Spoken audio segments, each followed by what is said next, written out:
नमस्कार, मैं हूं आपके साथ राजीव ढोंडियाल। आप देख रहे हैं आज तक और इस वक्त की बड़ी खबर आपको देते हैं। यूक्रेन के लवीव में रेलवे स्टेशन पर बड़ा हमला हुआ है। मिसाइल अटैक के बाद जोरदार धमाका हुआ है। इस वक्त की बड़ी खबर यूक्रेन से लवीव में रेलवे स्टेशन पर अटैक किया गया है। ताबड़तोड़ हमले जारी हैं, लगातार रूस हमले कर रहा है और इसी कड़ी में एक और बड़ा हमला हुआ है और लवीव रेलवे स्टेशन को टारगेट किया गया, उसको निशाना बनाया गया। रूस का ये बड़ा हमला लवीव में रेलवे स्टेशन पर ये मिसाइल अटैक बताया जा रहा है। ये मिसाइल से अटैक हुआ है, मिसाइल दागा गया है रेलवे स्टेशन पर। रिहायशी इलाकों पर हमले से पहले देखे, इमारतों में हमले देखे, लेकिन रेलवे स्टेशन को टारगेट किया गया। रेलवे स्टेशन पर यह हमला हुआ है लवीव में। बड़ी खबर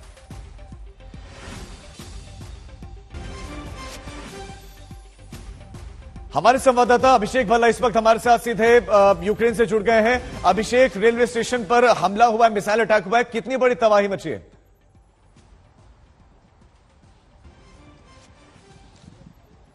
देखिए, अभी खबर आ रही है कि लवीव में भी आज एक हमला हुआ है।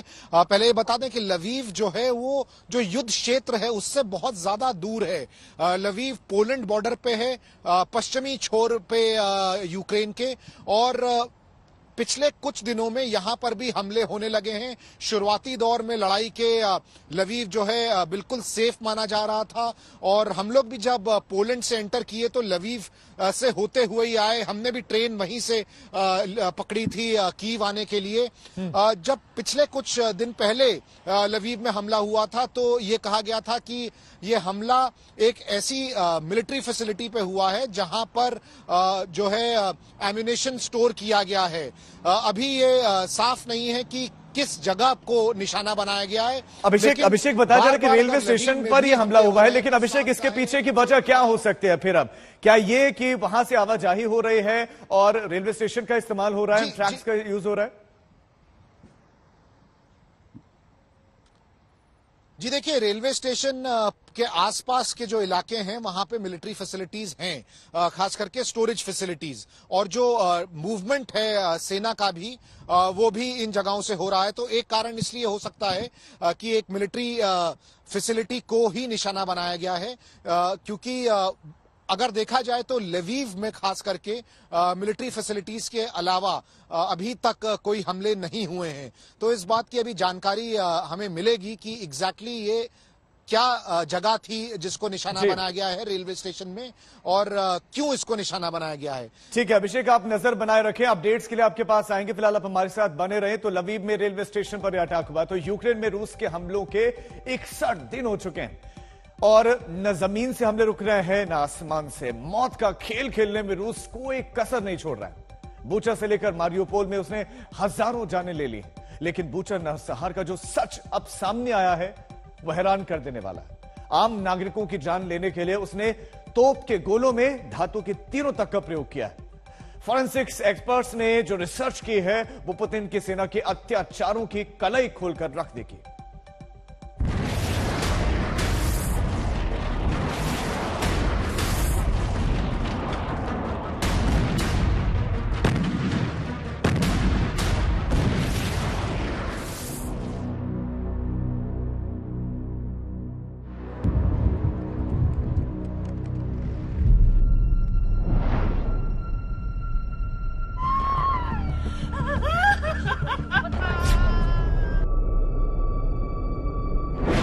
सामने आ गया बूचा नरसंहार का असली सच।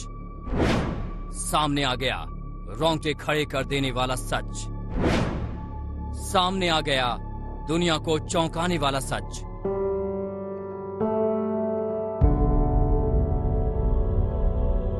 बूचा पर हमले की इन तस्वीरों ने पूरी दुनिया को हिलाकर रख दिया था।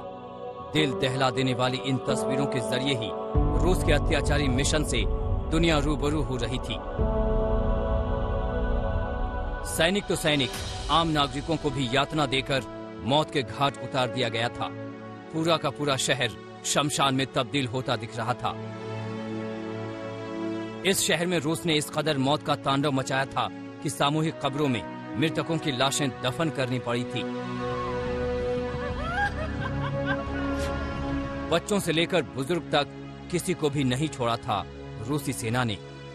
जमीन से लेकर आसमान तक हथियारों का ऐसा जखीरा उतार दिया था कि पुतिन की फौज ने बर्बरता की सारी हदें पार कर दी थी। इमारतें जमींदोज हो गईं और दुकान मकान स्वाहा हो गए। स्कूल और अस्पतालों तक को चुन चुन कर निशाना बनाया गया था। अब बूचा के नरसंहार की एक ऐसी इनसाइड स्टोरी दुनिया के सामने आई है जो पुतिन की सेना के काले कारनामों का पर्दाफाश करती है। दरअसल यूक्रेन के बूचा और इरपिन शहर में सामूहिक कब्रों से मिली लाशों के पोस्टमार्टम रिपोर्ट से चौंकाने वाला खुलासा हुआ है। इन कब्रों में दफन लाशों में धातु के तीर पाए गए हैं। द गार्डियन की रिपोर्ट के मुताबिक लाशों का पोस्टमार्टम करने वाले डॉक्टरों ने बताया कि उन्हें लाशों से छोटे और बेहद नुकीले धातु के तीर मिले हैं। हथियारों पर अध्ययन करने वाली विशेषज्ञों की टीम के मुताबिक इस तरह के हथियारों का इस्तेमाल पहले विश्व युद्ध में किया गया था।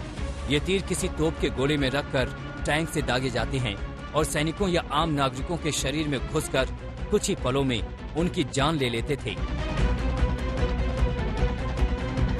यानी पुतिन की सेना ने परंपरागत युद्ध के एक ऐसे हथियार को अपनाया जिसके बारे में यूक्रेन सोच भी नहीं सकता था। वो मिसाइल और टैंक के गोलों से बचने की रणनीति बनाता रहा और रूस गोलों के बीच तीरों को छिपाकर हमले करता रहा और यूक्रेन के शहरों में लाशें बिछाता चला गया। यूक्रेन पर रूसी हमले के 61 दिन हो चुके हैं। इन 2 महीनों में रूस और यूक्रेन दोनों को ही नुकसान हुआ है, लेकिन यूक्रेन के 6 शहर तो पूरी तरह बर्बाद हो गए हैं।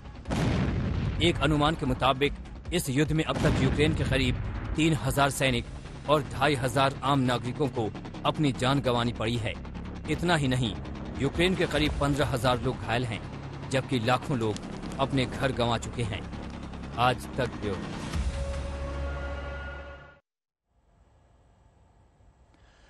तो शहर शहर तबाही का मंजर है। बूचा समेत 3 शहरों में धातु के तीर प्रयोग किए गए।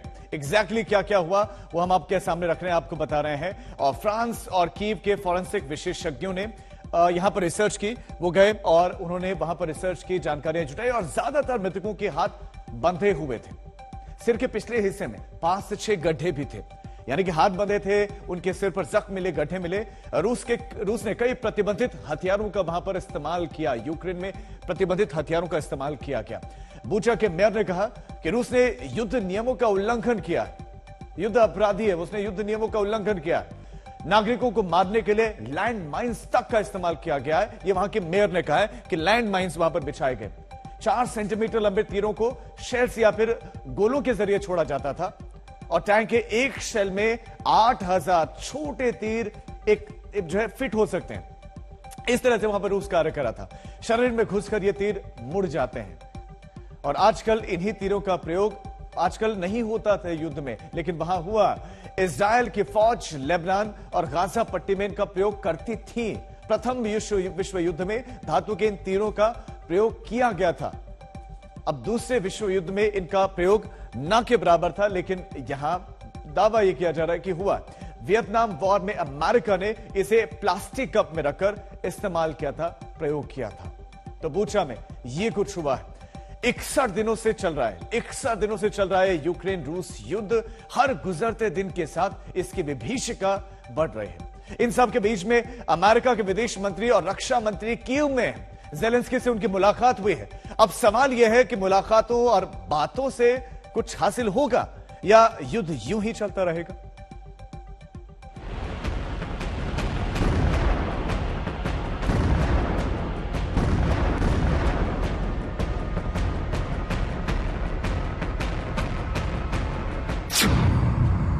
मारियोपोल में मातम पसरा है।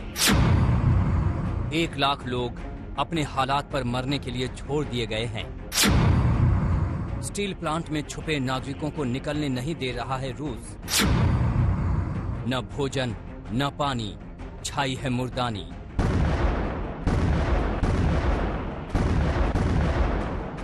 इस जंग में कोई कायदा कानून नहीं है। निहत्थे निरीह लोगों को घेर घेर कर मार रहा है रूस। ज़ेलेंस्की दावा कर रहे हैं कि ये युद्ध आखिरकार यूक्रेन जीतेगा। रूस अगले 15 दिनों में यूक्रेन को पस्त करने का दावा कर रहा है। होगा क्या पता नहीं, लेकिन इतना पता है कि इस युद्ध में आम इंसानों की जिंदगी का मोल 2 कौड़ी की भी नहीं है। खैर, दूर बैठे बैठे तमाशा देखते देखते अमेरिका यूक्रेन आया है। उसके हथियार तो पहले से ही यहाँ आ रहे थे। अब अमेरिका के 2 सबसे ताकतवर मंत्री यूक्रेन आए हैं, तो सवाल ये है कि वो क्या लाए हैं। We are back.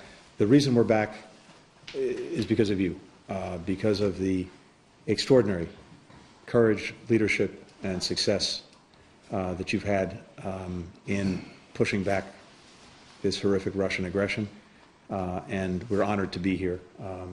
President Biden felt strongly that we should find the earliest opportunity just to show in Kyiv our support.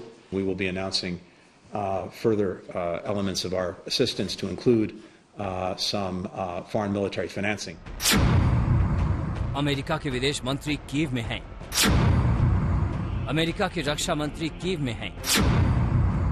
Zelensky से हुई है मुलाकात, क्या हुई बात? रुकेगा युद्ध या ये और भीषण होगा? आपको पता है कि अमेरिका के विदेश मंत्री और रक्षा मंत्री कीव आए हैं।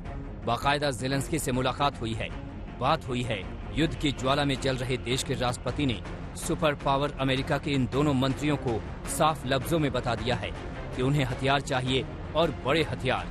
उन्होंने कहा कि आने के लिए शुक्रिया, लेकिन अब वो कीजिए जो यूक्रेन की मांग है। परेशानी तो यही है कि कहने को दुनिया यूक्रेन के साथ है, लेकिन साथ होने से बात नहीं बन रही है। ब्रिटेन के प्रधानमंत्री 10 अप्रैल को कीव आए।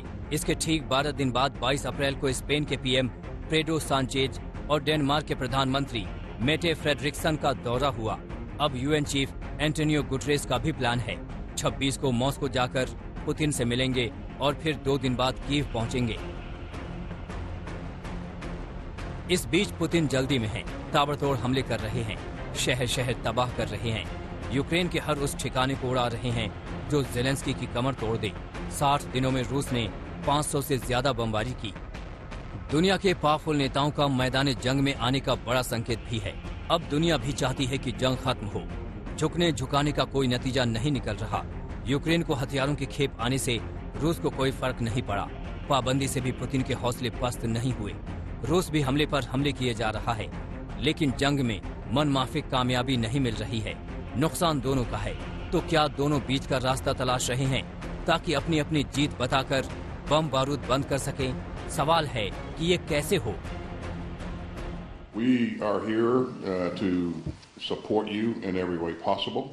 I think you've seen the evidence of that throughout, but most recently, as you've mentioned, the commitment of an additional $1 billion worth of security assistance on top of some of the other things that we've done.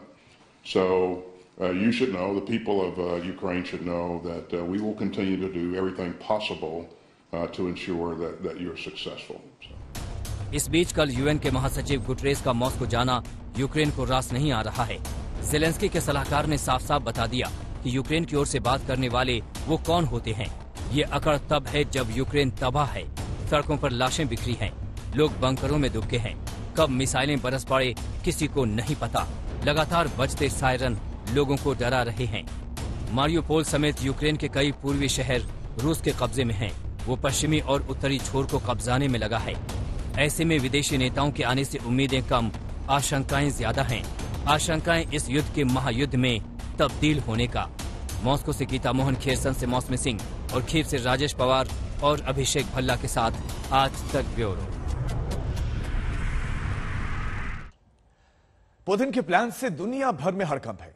दुनिया Ukraine को बचाने में लगी हुई है। बड़े नेता Kyiv पहुंच रहे हैं। कल अमेरिकी विदेश मंत्री और रक्षा मंत्री भी कीव के दौरे पर पहुंचे।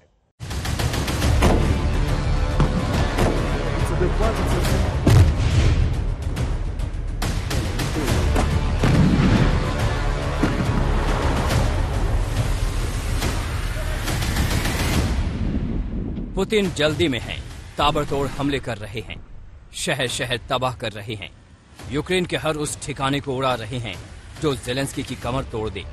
60 दिनों में रूस ने 500 से ज्यादा बमबारी की। कल तक जो शहर आबाद था अब बर्बाद है। कल तक जहां जिंदगी खिलखिलाती थी वहां मुर्दनी छाई है। यूक्रेन के हर बड़े शहर खंडहर हैं। राजधानी कीव से लेकर खार्किव तक, खरसेन से मारियोपोल तक बस तबाही के निशान और मलबे का ढेर है। अब पुतिन को जल्दी है तो दुनिया भी हड़बड़ाहट में दिख रही है। कीव में दुनिया के बड़े नेता पहुंच रहे हैं। 2 महीने बाद अमेरिका ने भी अपने विदेश और रक्षा मंत्री को कीव भेजा। दोनों ने जेलेंस्की से मिलकर हर तरह की मदद का भरोसा दिया। यूक्रेन के राष्ट्रपति जेलेंस्की ने यूएस के विदेश मंत्री और रक्षा मंत्री के दौरे का ऐलान तो कर दिया है, लेकिन अभी व्हाइट हाउस से इसकी कोई पुष्टि नहीं आई है। माना यह जा रहा है कि जब भी ये 2 मंत्री यहां आएंगे तो यूक्रेन फिर से एक बार ज्यादा हथियारों की अपनी मांग इनके सामने रखेगा। दोनों मंत्री स्थिति का जायजा लेंगे और फिर यह निर्णय लिया जाएगा कि आगे की रणनीति क्या होनी चाहिए। साथ ही में यूएन चीफ मॉस्को और यूक्रेन भी जाने वाले हैं और उम्मीद है कि बातचीत से कोई समाधान निकल सकेगा। यूक्रेन की अजीब त्रासदी है।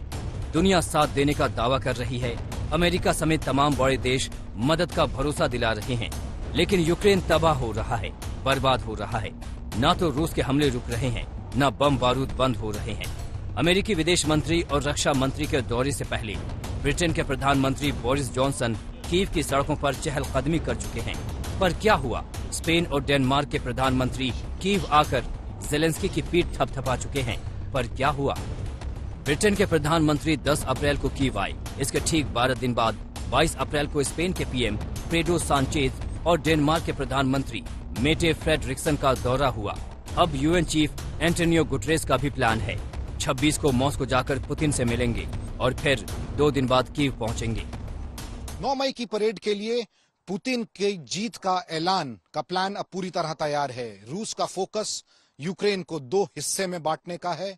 डॉनबास एरिया अब रूस के कब्जे में है, चाहे मारियोपोल, लुहांस्क, डोनेस्क या फिर खेरसोन हो। यहां पर यूक्रेन की सेना पस्त हो रही है। अगर ब्रिटिश खुफिया एजेंसी की माने तो खेरसोन में रूस पूरी कोशिश कर रहा है कि जनमत संग्रह कराए ताकि कि उसको आजाद कराया जा सके। दुनिया के पावरफुल नेताओं का मैदानी जंग में आने का बड़ा संकेत भी है। अब दुनिया भी जानती है कि जंग खत्म हो, झुकने झुकाने का कोई नतीजा नहीं निकल रहा। यूक्रेन को हथियारों की खेप आने से रूस को कोई फर्क नहीं पड़ा। पाबंदी से भी पुतिन के हौसले पस्त नहीं हुए। रूस भी हमले पर हमले किए जा रहा है, लेकिन जंग में मनमाफिक कामयाबी नहीं मिल रही है। नुकसान दोनों का है। तो क्या दोनों बीच का रास्ता तलाश रहे हैं ताकि अपनी अपनी जीत बताकर बम बारूद बंद कर सके? सवाल है कि ये कैसे हो। गुटरेस का मॉस्को जाना यूक्रेन को रास नहीं आ रहा है। जेलेंस्की के सलाहकार ने साफ बता दिया कि यूक्रेन की ओर से बात करने वाले वो होते कौन हैं। ये अकड़ तब है जब यूक्रेन तबाह है, सड़कों पर लाशें बिखरी हैं, लोग बंकरों में दुबके हैं। कब मिसाइलें बरस पड़े किसी को नहीं पता।